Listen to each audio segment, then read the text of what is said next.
What is really interesting is that Justinian, the emperor of the East Roman Empire, when had a specific type of power, his power as an emperor, tried to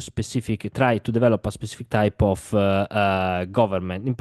govern. In particular, in this sense, we know that in 429 he imposed the closing of the school of Athens, in this sense of the Academy of Plato, for example. This is really interesting because in 6th century AD, this type of emperor Justinian developed this type of behavior and explained that in this sense, in relation with the idea of Christianity, he was the emperor as in this sense connected with the idea of Christ and God. This is really interesting because therefore, according to the idea that was developed after the emperor Constantine in the 4th century AD,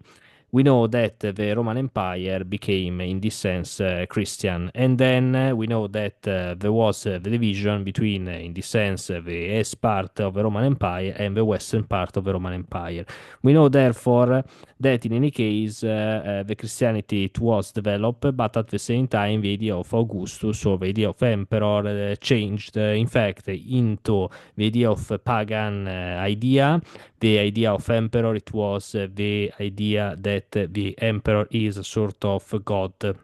Therefore, there is the practice, there is the idea of the costume in relation with the divinization of emperor. This is, for example, the idea of Octavian Augustus, for example, in the Aeneid, this poem that it was written by Virgil. In this sense, for example, there is a connection between the idea of gods, for example, the demigod Enea, and Augustus, because Enea and his son Iulo are part of a dynasty Iulo-Claudia, that type of dynasty that it was part also Octavian as parent, as part of the family of Julius Caesar. This is interesting because we understand this type of connection. But with the Christianity in particular, we know that Constantine accepted officially the Christian religion and then founded Constantinople in the 330 AD. We know that therefore Constantinople it was considered the new Rome, and the empire it was considered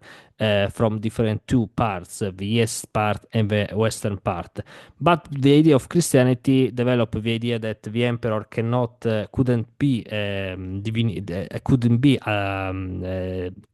a specific type of god, because if there is only one god, the Christian god, the emperor is only in connection with this god, and in this sense there was therefore the idea, and in this sense there was a specific type of origins of the issue between the spiritual power and the temporal power. We know that, for example, in the Western Latin, the idea of division between temporal power and spiritual power happened in particular because there was the fallen of the Western Roman Empire, with the last Roman Empire of the Western Roman Empire, Romulus Augustus, that was deposed in 466 AD. And we know, therefore, that the Pope maintained the spiritual power, and the kings and the kingdoms during the history of the Middle Age, the Western Middle Ages, maintained the temporal power. But there is a specific type of law distinctly by the idea of the power of Pope. In the Eastern Roman Empire, instead, or with time, that specific type of empire that it was the Byzantine Empire, there was specifically the same, the two powers in the same person. Therefore, we know that also Justinian maintained this type of tradition. And in this sense, it is true that in the East Roman Empire, at the beginning, it was an important debate between these type of powers. But indirectly, if there is a specific type of emperor that maintains these two powers, technically, in this sense, there is no more to debate, not so much to debate, because if you debate, you can criticize the emperor, but if you criticize the emperor, you criticize the state, and indirectly, if you criticize the state, you are a sort of the enemy of the state, as in the Eastern Roman Empire it was. In fact, Justinian had considered this and knew this, and at the same time imposed with this power that the school of Athens and the academy of Plato, for example, had to be closed. In particular, because according to Justinian, it was not only the question of the Christian power. In fact, we know that the Academy of Plato it was a school that was born in 4th century BC during the pagan age, technically. But according to Justinian, it was no not so important the idea of the pagan's question. Yes, directly Justinians used this type of argument to explain why he wanted to close the school of Plato. But indirectly, there is the political argument that it is really important to explain. In fact, if directly, I repeat, the school of Athens, it was closed as, according to Justinian, pagans, as originated during the pagan times. Instead, Justinian, it was a Christian emperor and supported the idea of Christianity. Directly, indirectly, there is another argument that it was, and it is, technically the political argument that it is really important because Justinian wanted, as Octavian, when Octavian Augustus maintained and developed a specific type of empire as the first type of emperor of the Roman Empire, as Justinian, 6th century after Octavian, develop a specific type of idea of power in relation with Christianity, but particularly because he didn't want to be criticized from philosophers that technically, and we know, lived the school of Athens, in particular the Academy of Plato. And the idea of Plato, as Proclo developed and explained in this sense, it was if we have to consider the idea of Plato between the metaphysics and social life, it was, according as Proclo, a specific type of Platonic philosophers that live before Justinian, but at the same time it was Platonic philosophers sustained the philosophy of Plato, the idea and the mission of the Platonic philosophers according to Proclo and in general the Platonic idea of philosophers, it was that specific idea to criticize the power. In fact, all the dialogues of Plato try to criticize the power,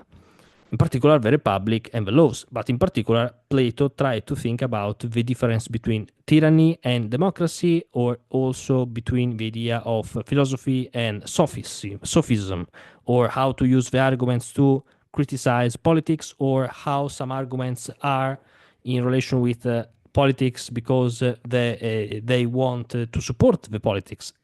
We know that Justinian, at the same time, knew that this type of school of Athens, this type of academy of Athens, could be a specific type of problems because the philosophers lived and they formed, the school formed these philosophers who think about these arguments, these elements, and therefore Justinian decided to close, also in this sense, the school of Athens, because he understood that the school of Athens, indirectly with different type of philosophers that were formed and they were educated in that school, could indirectly criticize his power. In this sense, Justinian tried to rethink as Octavian Augustus in relation with a specific type of power, or power that had to have not more than specific type of power as a divinity, as God, as in relation with divinization, as Octavian, but similarly as that type of power to limit the criticize against him and to support his figure in this case because Christian emperor as an emperor with spiritual power and temporal power, and with a specific type of dominion, with a specific type of new idea of Augustus. In this sense, also, the other argument that Justinian could consider a specific type of dangers for his power, it was the idea of Plato and the Platonic idea that was supported into the Academy of Plato and in the School of Athens, therefore, that the philosophy, it wasn't in relation with the idea of power. This is really important because the same Plato, when went to Sicily, to develop a specific type of philosophy understood that the idea of power, or better, the idea of philosophy, didn't support the idea of power in relation with the idea that philosophers who would like to explain or to teach to a specific type of tyrant the philosophy, this mission is not so simple, and the philosophers could fail as Plato failed. This is really interesting because Plato founded his philosophy on this type of dangers in relation with politics. Therefore, the philosophy of Plato is technically a political philosophy. In fact, Proclo, a philosopher that lived 1 century before Justinian, took this type of philosophy of Plato in this sense as Platonist, and develop a specific type of argument in relation with the idea of intelligible ideas of Plato that in any case arrived into the physical way as explaining of political fact, or better, critics of the political facts, because the idea of independence of individuals in relation with their souls, and the idea therefore of criticize that in fact they stay into the society, therefore the soul of the individual and the individual that are in relation with the idea of social fact, because there is a specific type of incarnation of individuals with their souls, and this type of souls are in relation with the bodies, and the bodies of individuals are in relation with between them, and therefore there is a social fact, and there is a specific type of critics. It is true that Justinian it isn't a specific type of pagan emperor, but it was a Christian emperor. But at the same time, this type of explanation, this type of argument that the Platonists supported as this type of connection between metaphysical and physical, with a specific type of independence of politics, or better, independence of the idea of metaphysical way to criticize the possibility of the politics, it was considered really dangerous for Justinian. And in this sense, this is why in the end it is possible that Justinian decided to close the school of Athens, because he understood that philosophy could be a specific type of element as a critic against politics, in this sense, against its power. Bye.